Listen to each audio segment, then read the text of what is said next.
자, 우리 8월 점검의 달, 저희들이 9월 새로운 학기 두고서 점검하면서 우리의 신앙을 돌아보고 있습니다. 우리는 지난 시간 첫 번째, 가장 중요한 것입니다. 정말 나는 구원받은 그리스도인이냐, 나는 진정한 크리스찬인가, 이 부분에 대해서 점검을 했습니다.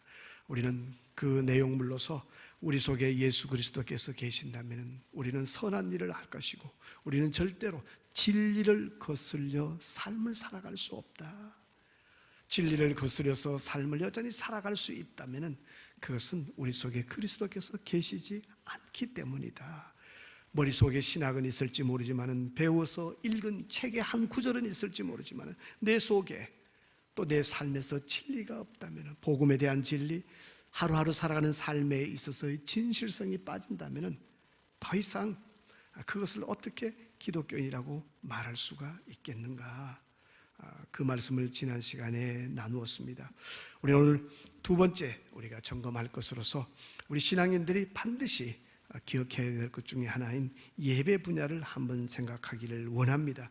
이 창세기 4장에 나오는 아담의 아들 가인과 아벨의 이야기는 우리에게 너무너무 잘 알려져 있는 내용입니다. 내용 간단하게 요약하면, 가인과 아벨이 하나님께 제사를 드렸는데, 아벨의 제사는, 동생 아벨의 제사는 하나님이 받으셨지만 형이었던 가인의 제사는 하나님이 받아주시지 않으셨고, 거기에 분노했던 가인이 동생 아벨을 살인했다. 그 내용이 간략하게 요약하면 전체의 내용입니다. 그런데 이 간단한 이야기 속에서 우리는 우리 신앙의 가장 중심적인 예배에 대해서 본질적인 것들을 찾아내 볼 수 있다는 것입니다. 왜 가인과 그의 제사는 거부되어졌고 아벨과 그의 제사는 하나님께서 받아주셨는가? 여기에 대한 질문을 놓고서 이 본문을 우리가 조심스럽게 읽어보기를 원하는 것입니다. 이 본문을 읽으면서 우리가 하나 좀 주의하면 좋은 것, 또 이렇게 연구하면 좋은 것 중에 하나, 4절과 5절에 나와 있는 한글 성경에서는 4절 5절에 보면은 여호와께서 아벨과 그의 제물은 받으셨으나 5절 가인과 그의 제물은 받지 아니하셨다. 이 받았다라는 단어를 쓰고 있습니다. 그런데 이 받았다라는 단어로 번역되어진 이 히브리어가 원어적인 의미는 주목하다라는 뜻입니다. 아주 집중해서 본다라는 뜻입니다.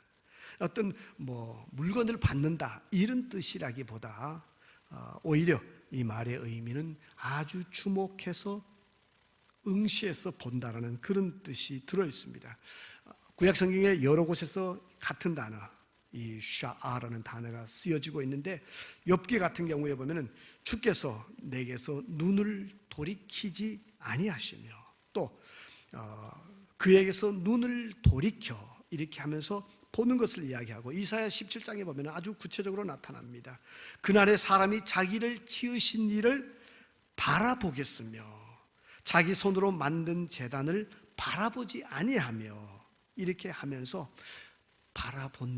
본다라는 단어로서 번역을 했었습니다. 반면에 우리 한글 성경에 번역되어진 것처럼 제물을 받으셨다, 제사를 지냈을 때에 그 제사를 받으셨다라는, 그때 받는다라는 의미, 레위기에서는 그때 쓰여지는 단어는 라짜라는 단어로서 다른 단어로 썼습니다.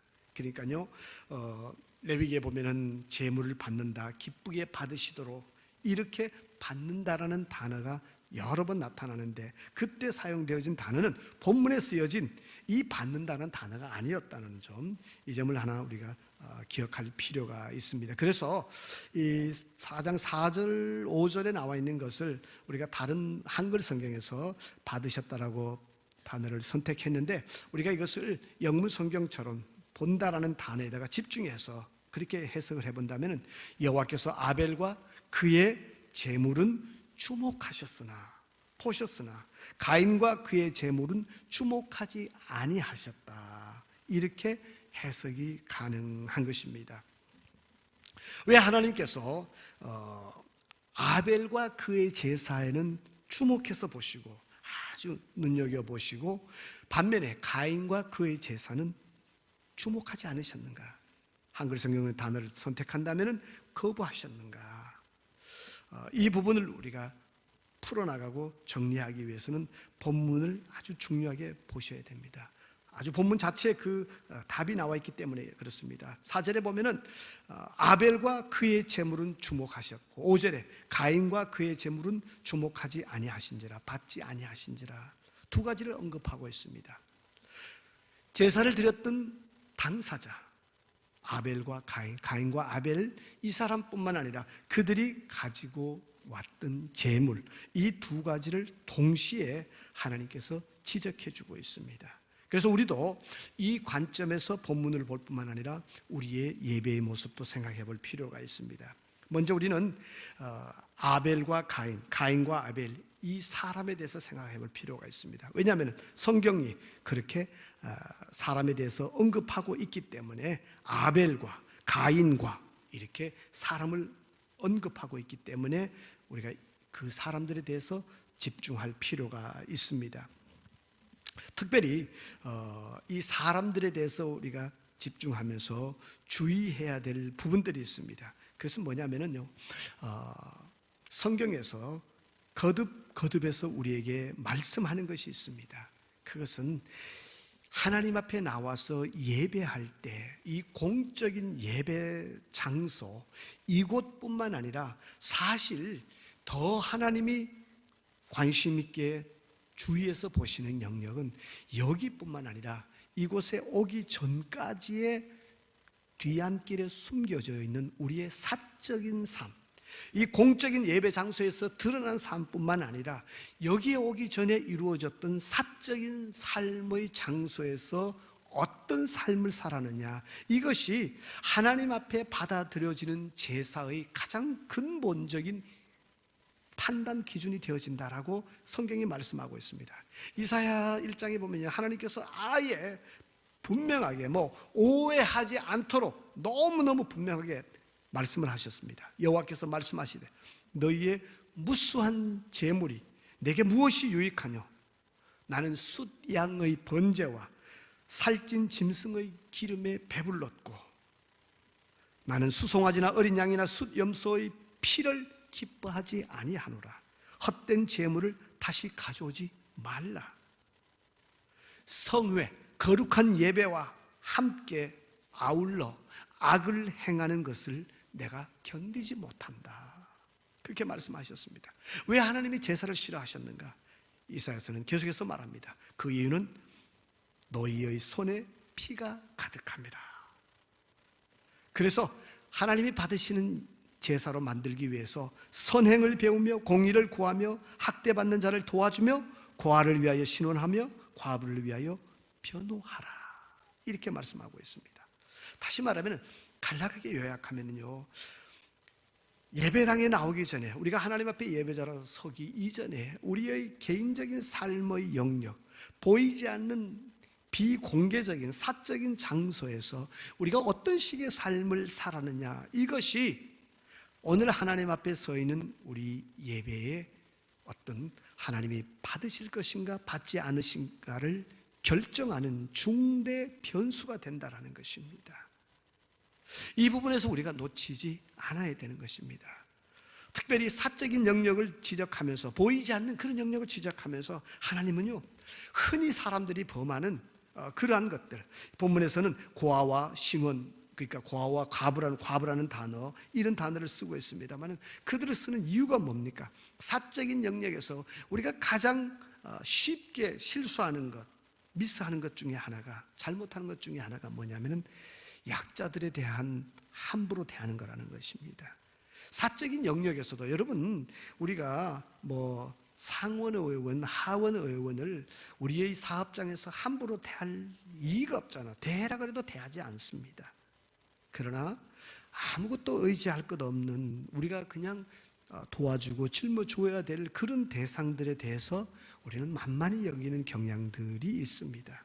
그래서 그 부분에 대해서 하나님이 지적하시는 것입니다.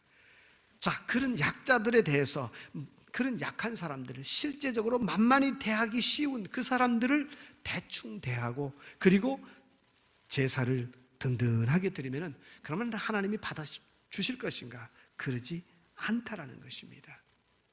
그래서 우리는 여기서 먼저 사람에 대한 것들을 생각을 하셔야 되는 것입니다. 가인이 자기가 무식해가지고 제물을 선택을 잘못해가지고 그래서 하나님이 이 제사를 받아주지 않았다, 그렇게 보는 것은 성경 전체의 흐름과 완전히 동떨어진 해석입니다. 가장 큰 문제는 가인이라는 사람 성품에 있었습니다. 그 사람의 삶이, 그 사람의 평상시 행동이, 가치관이 잘못되어져 있었습니다. 그것이 잘못되었다는 것을 우리가 어떻게 알아갈 수가 있습니까? 하나님이 형이었던 가인에게 물었습니다. 너 아벨이 어디 있느냐? 동생이 어디 있느냐라고 물었을 때에 가인의 대답, 자기가 죽였죠. 자기는 어디 있는지 압니다. 그랬을 때 하나님에게 대답하는 대답의 내용이 뭐예요? 내가 내 아우를 지키는 사람입니까? 요즘식으로 세상 말로 하면은 내가 내 동생 지키는 셰파드입니까? 이런 식으로 나가는 것입니다. 내가 내 동생이 어떻게 되는지 알게 뭡니까? 사실은 자기가 죽였지만서도 제대로 된 삶을 살아가는 사람이라면 그렇게 대답하지 않겠죠. 동생이 없다라고 했었을 때에 절대로 이런 식의 대답은 나타나지 않습니다. 삶이 이런 삶을 살고 이런 가치관을 가졌기 때문에, 그러다 보니까 하나님 앞에 나올 때에 그의 성품을, 또 그 성품이 만들어내는 제사가 절대로 하나님 앞에서 제대로 드려질 수가 없었다라는 것입니다. 그래서 우리는 제일 먼저 사람 그 자체, 우리가 하나님 앞에 건강한 예배자로 서기 위해서는 제일 먼저 우리의 삶의 영역, 교회에서의 1시간 예배, 이 뒤안길에 있는 우리의 가정에서의 언어, 가정에서의 행동, 우리의 직장에서의 언어, 직장에서의 행위, 이런 것들을 눈여겨볼 필요가 있습니다. 특별히 직장에서나 또 그런 거 바라볼 때 나보다 더 아래 사람들을 내가 어떻게 대하는가, 그들을 내가 무시하거나 함부로 다루지 않는가, 이런 부분들에 있어서 정말 주의하셔야 되는 것입니다. 그 다음에 우리가 두 번째 보셔야 될 것은, 성경은 분명히 재물이라는 단어를 쓰고 있습니다. 자, 본문에 보니까 그의 재물은 받으셨으나 가인의 재물은 받지 아니하셨다라고 말씀하면서 재물이 문제가 되었다는 것을 이야기를 하고 있습니다. 이 당시를 우리가 돌아가서 한번 볼 필요가 있습니다. 자, 가인과 아벨이 살았던 시절에, 이때 본문에 있는 것처럼 아벨은 직업이 뭐였느냐 하면 양치는 자였고 가인은 농사하는 사람이었습니다. 양치는 사람, 오늘날 우리 시대와 비교하지 마십시오. 이 당시에 양치는 사람, 이 당시에는 육식이 허락되지 않던 시점이었습니다. 다시 말하면 짐승의 피를 뿌리고 그래서 그 고기를 먹도록 하나님이 허락하지 않았었습니다. 육식은, 고기는 언제부터 먹게 되어지느냐 하면 창세기 9장에 들어가야 돼요. 노아의 홍수 이후에 하나님께서 노아에게 그렇게 이야기를 합니다. 이제 앞으로는 동물들, 그 동물들을 잡아먹어도 좋다. 조건은 피와 함께 먹지는 말아라. 그 이전에는 노아 홍수, 이 창세기 9장 이전에는 짐승을 먹지 않았다라는 것입니다.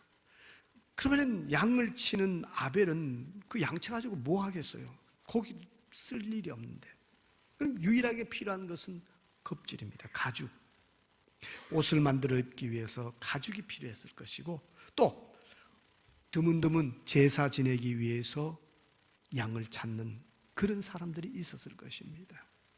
그러다 보니까 아벨의 삶은 필연적으로 가난해질 수밖에 없었을 것입니다. 이게 무슨 사람들이 많이 찾는 그런 게 아니잖아요. 그리고 또 한 가지는 목축을 했기 때문에, 목축을 하는 사람들의 모습 중에 하나가 짐승을 따라서 이곳저곳으로 떠돌아다녀야 하는, 한 곳에 정착해서 농사 짓는 사람들과는 달랐을. 그래서 이곳저곳 떠돌아다니기 때문에 아무래도 좀 힘이, 권력이 부닥기는, 모자라는 사람이었다라고 봅니다. 사회학적으로 봐도 한 곳에 정착되어서 사는 사람들이라야 그 속에서 왕도 나오고 추장도 나오고 뭐 이렇게 어떤 그룹이 되어지고 그 안에서 힘이 나고 권력이 나오잖아요. 그러나 한 달이 멀다 하고 보따리 사가지고 이리저리 돌아다니는 몽고 지역에 사는 유목민들 보십시오. 그게 뭐 가족끼리 불과 몇 사람이 이곳에 살다가 저곳에 돌아 살고 이렇게 하는데 거기에 뭐 힘이 나올 게 있겠어요? 자기들끼리 먹고 살기도 급한데. 아벨의 삶은 필연적으로 경제적으로 어려웠을 것으로 대부분의 학자들은 봅니다. 돈 되는 걸 하지 못했었으니까요. 반면에 가인의 삶은 그는 농사를 지었고 또 생존에 절대적으로 필요한 양식을 가지고 있었기 때문에, 그리고 농업을 했기 때문에 정착된 삶을, 안정적인 삶을 살았을 것으로 해석을 합니다. 이걸 사회학적인 관점에서 보면은 따라서 자연스럽게 그 주변에 힘이 모이기 시작했고 권력이 모이기 시작하고, 그리고 자연스럽게 강자와 약자가 만들어집니다. 더 많은 사람과 그러지 못한 사람들이 만들어질 수밖에 없었습니다.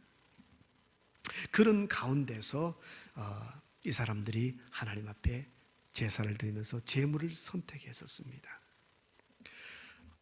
아벨은 자기가 농사지었던, 자기가 목양했기 때문에 그 목축 양을 잡아서 가져왔고, 가인은 자기의 농산물을 가지고서 나타났었습니다.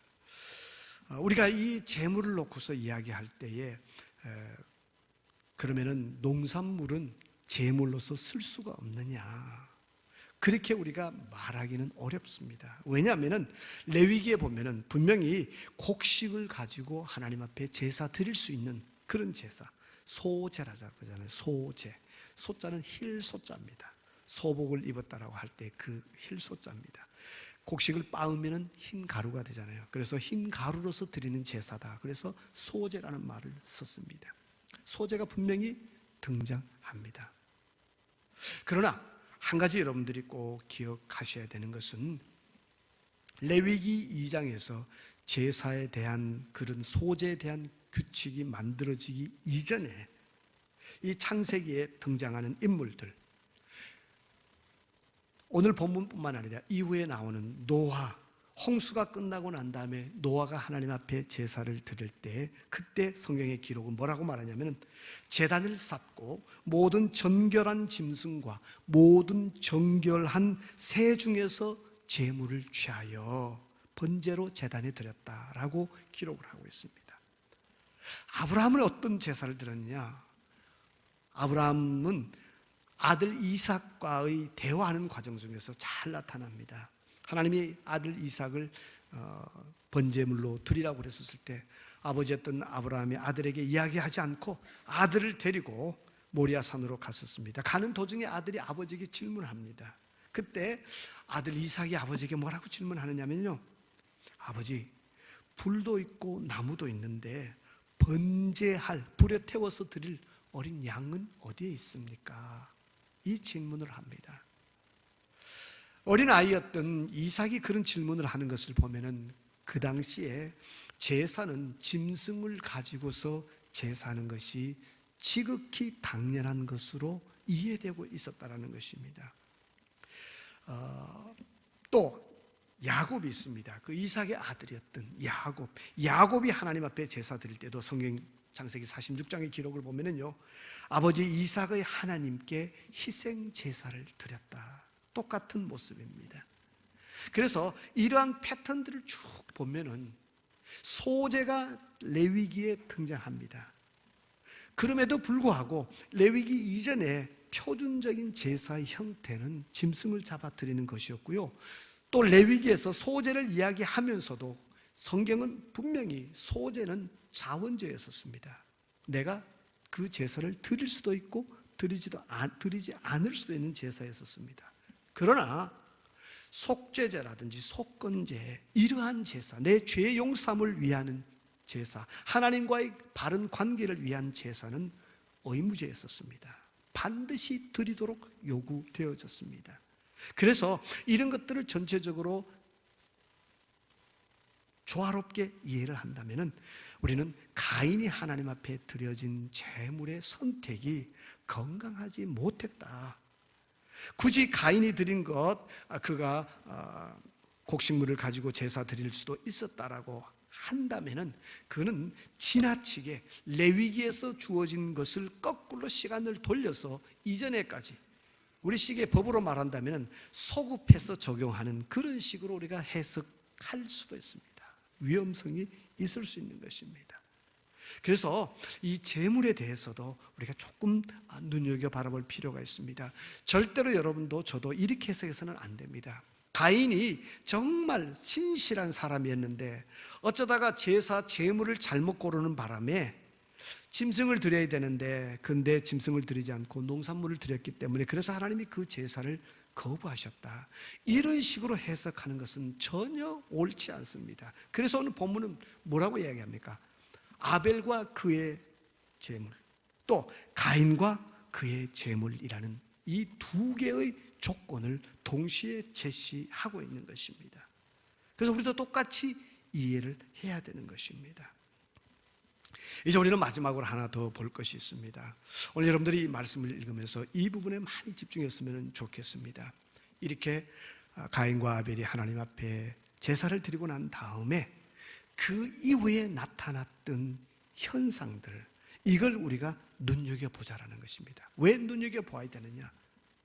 이 사람들 속에서 나타났던 현상은 오늘 우리가 하나님 앞에서 예배하고 난 다음에 우리가 만날 수 있는, 경험할 수 있는 그런 현상들일 수 있기 때문인 것입니다. 자, 아벨은 하나님 앞에서 예배하고 잘 마쳤습니다. 그런데 가인은 예배하고 난 이후에 심각한 여러 가지 갈등 속에, 고민 속에 들어가기 시작하는 것입니다. 가인의 제사는 하나님이 요구했던 그런 수준에 미치지 못했습니다. 그의 인간 됨됨이가 미치지 못했고 그러한 인간 됨됨이로서 준비했던 제사 제물이 하나님 앞에서 받아들여지지 않았었습니다. 그런데 여러분, 저와 여러분 누구든지 간에 평생 살아가면서 예배를 하다 보면은 때때로 가인의 제사처럼 하나님의 수준에 미치지 못하는 그런 날들이 있을 수가 있습니다. 누구든지 그럴 수가 있습니다. 그런데 가인이 가지고 있었던 진짜 문제는 하나님이 제사를 받아주시지 않으셨을 때 그가 취했던 행동이 그를 근본적으로 참 쓸모없는 인간처럼 그렇게 만들어 간다는 것입니다. 하나님 앞에 같이 제사했지만 동생의 제사는 하나님이 받으셨고 그 받으셨다는 것이 그냥 겉으로는 표 안 나는데 우리끼리 이렇게 하는 것이 아니라 확연히 표가 날 만큼, 심지어 가인과 같은 비인격자가 보아도, 우리 식으로 쓰면은요, 그렇게 예수를 엉망으로 믿는 사람이 보아도, 그런 엉터리 신앙인이 보아도 야, 이거는 아니다 이렇게 할 만큼 표가 났었습니다. 하나님이 받아주시지 않는 것이 표가 났었습니다. 변명할 여지가 없었다는 거죠. 그랬을 때에 가인이 하나님 앞에 나가서 앙앙거리지 말고, 하나님, 왜 제 제사는 받아주지 않으셨습니까? 제가 어떤 부분에 잘못을 했습니까? 제가 어떤 부분을 바꿔야 됩니까? 하나님, 제가 마음이 상해요. 동생의 제사는 받아주셨고 제 제사는 하나님이 받아주시지 않으셔가지고 제가 동생 앞에 참 자존심도 상합니다. 형으로서 여러 가지 마음이 참 불편합니다. 하나님, 제가 어떤 부분에 실수했을까요? 그렇게 가인이 하나님 앞에 겸손하게 나가서 자기의 마음에 있는 것들을 내려놓고 질문을 했더라면 하나님이 절대적으로 가인을 불쌍히 여겨주시고 친절하게 대답했을 것입니다. 가인아, 네가 살아온 삶이 이런 것들이 잘못되었구나.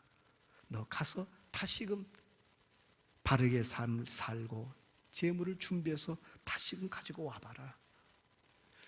그런데 가인은 그런 자세를 취하지 못했었습니다.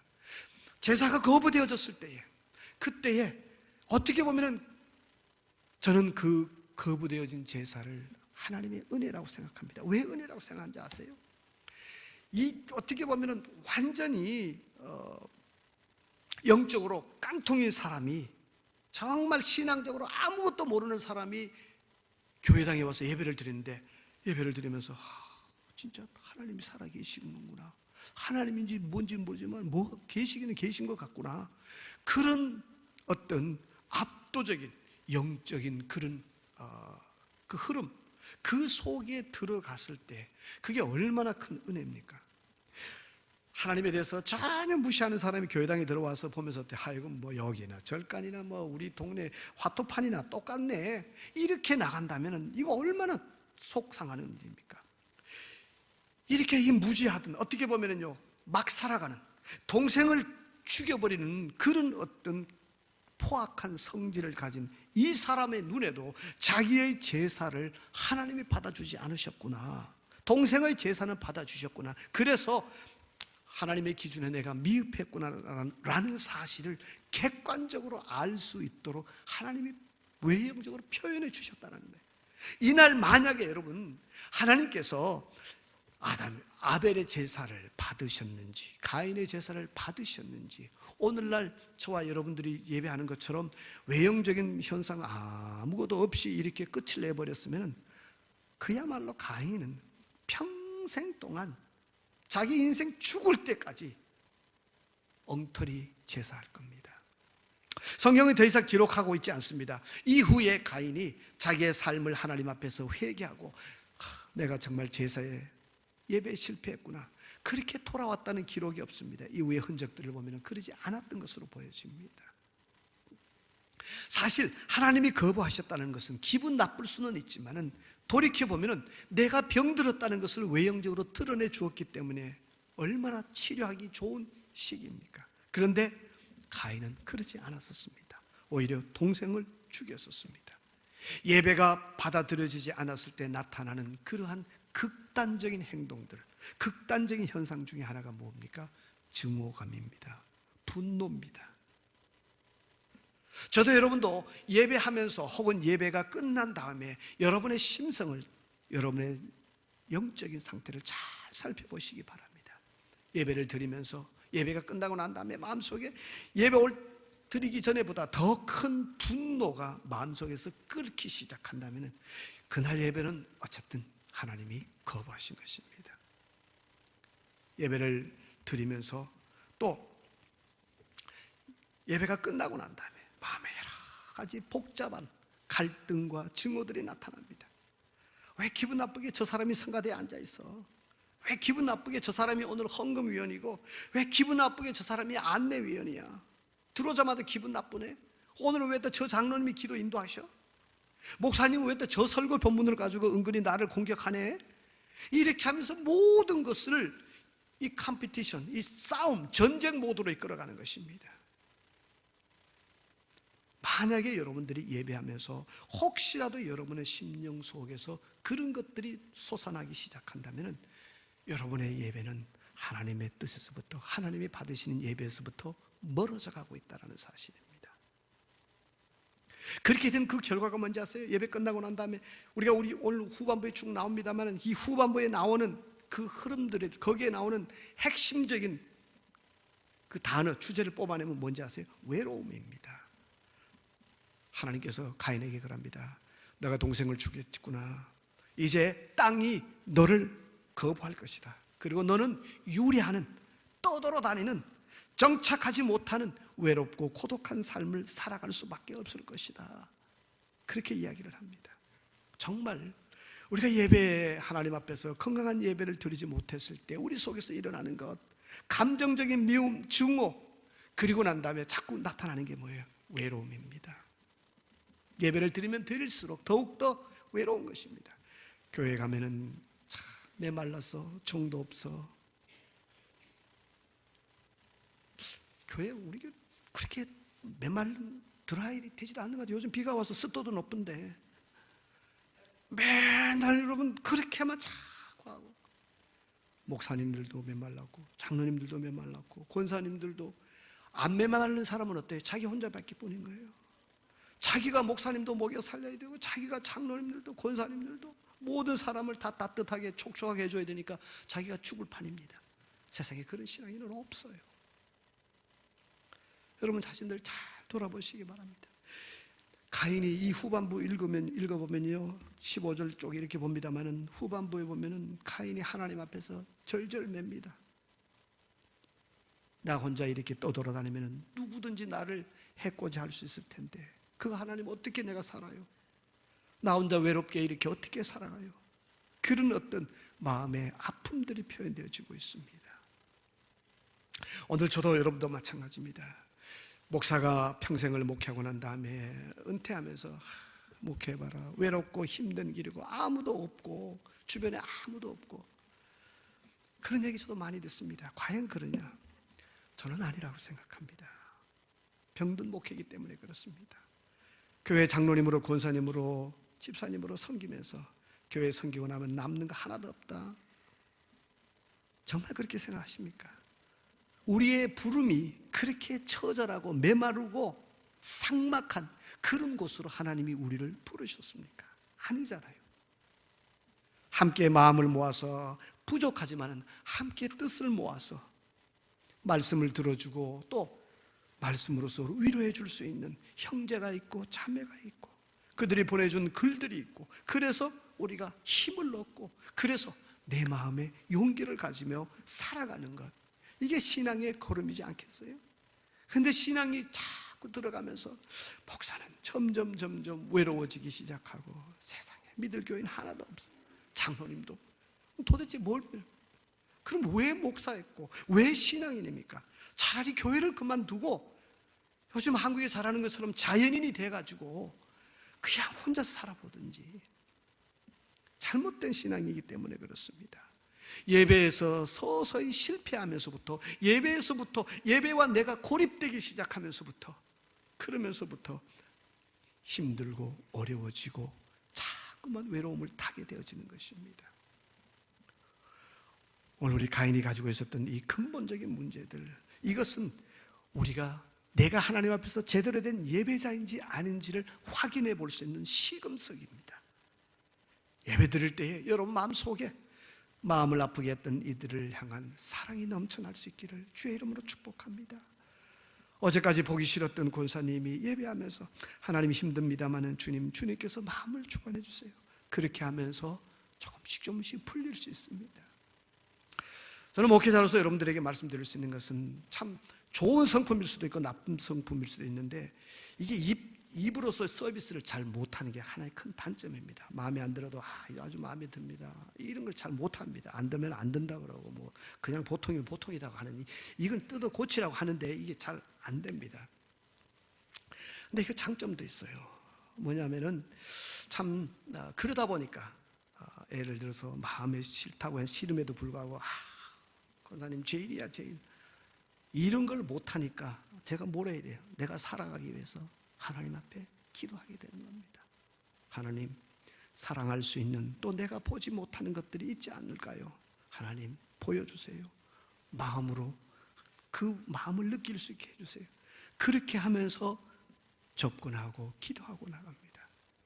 그러면 어느 순간에 하나님께서 그 심령이 느끼는 것을 나로 하여금 느끼게 해줍니다. 그러면 어때요? 내가 어떤 사람을 위하여 기도하면서 정말 제가 보지 못했네요, 제가 죄송합니다 라고 말하면 립 서비스가 아니라 정말 내 마음 깊은 곳에서 죄송함을 느끼고 있다는 겁니다. 앞에서는 죄송하지만 돌아서면 안 죄송해요, 이게 아니라는 것입니다. 오늘 이 본문을 통해서 우리가 만나는 것 꼭 기억하셔야 돼요. 마음속에 예배가 드려지면 질수록 내 마음속에 따뜻함이 넘쳐나고, 힘들고 어렵게 했던 사람들도 마음속에서 깊이 있게 받아들일 수 있고, 모든 이들의 수고하는 것들이 아름답게 보여지기 시작하고, 그렇게 되어질 때면 여러분들은 지금 하나님 앞에서 건강한 예배자로 서 있습니다. 그러나 예배를 하면 할수록 점점 더 날카로워지고 누군가를 공격해야 되고 누군가를 붙들고 늘어져야 되고 끝없이 누군가의 약점들을 헤집고 다니기 시작한다면, 그렇다면 하나님 앞에서 여러분들은 예배자로서 실패하고 있다는 뜻입니다.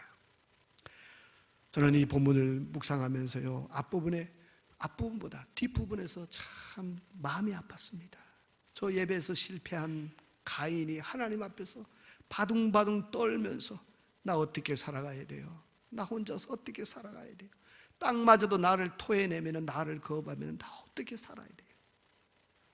이 모습이 어쩌면은 거룩한 예배에서 하나님으로부터 위로를 받지 못한 오늘 우리 모두의 모습의 한편일 수가 있습니다. 제가 말씀을 정리합니다. 우리가 드려야 되는 예배, 로마서에서 이렇게 말씀했습니다. 형제들아, 내가 하나님의 모든 자비하심으로 너희를 권하노니 너희 몸을 하나님이 기뻐하시는 거룩한 산 제사로 드리라. 이는 너희의 드릴 영적 예배니라. 우리가 드려야 될 예배, 삶의 터전에서 여러분들이 살아 움직이는 그러한 삶으로서 하나님 앞에 신실하게 그렇게 예배해 보십시오. 세탁소에서, 식당에서, 어느 곳에서 일을 하더라도 그 일하는 것이 하나님 앞에 드려지는 예배처럼 예배라는 마음을 가지고 힘을 다하여 해보십시오. 그러면 다음 주 주일날 여러분들의 예배가 하나님 앞에서 확실히 힘이 되고 용기가 되어질 수 있을 것입니다. 삶의 현장에서 살아있는 예배를 드리지 못하는 사람이 이곳에 와서 노래 몇 곡을 통해서 내 감정을 뒤집어 엎어가지고 살아있는 예배로 만든 그런 재주는, 그러한 이 일은 하나님이 허락하지 않으십니다. 그러므로 우리 삶의 현장에서, 내가 서 있는 삶의 자리에서, 그 삶의 자리에서 만들어진 여러분의 인격과 성품의 열매를 들고서 다음 주일 공적인 예배의 자리에 나와 보십시오. 그리고 하나님 앞에서 내가 지난 한 주 동안 내 삶에서 이게 힘들었습니다. 너무 지쳤습니다.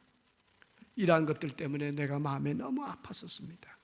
그러한 것들을 하나님 앞에, 그것도 열매입니다. 무슨 열매입니까? 삶에서 내가 만났던 그런 아픈 열매입니다. 달고 맛있는 열매만 있는 것이 아니라 어떤 열매는 쓰고 고통스러운 열매도 있습니다. 이것은 하나님 너무 힘들었어요. 그러나 하나님 이것은 너무 기쁘고 감사했습니다. 그렇게 그 열매를 가지고 하나님 앞에 나와서 드린다면 반드시 하나님께서 여러분의 예배를, 우리의 예배를 받아주실 것입니다.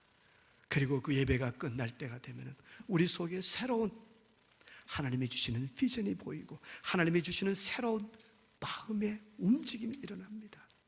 불편했던 그 사람의 영혼이 이루 말할 수 없이 긍휼히 여겨지고 불쌍해지고 그를 향한 눈물이 솟아나기 시작합니다. 그게 우리에게 주어진 복음이기 때문인 것입니다. 여러분들의 예배가 그런 예배로 하나님 앞에 예배자로 나아갈 수 있기를 주의 이름으로 축복합니다.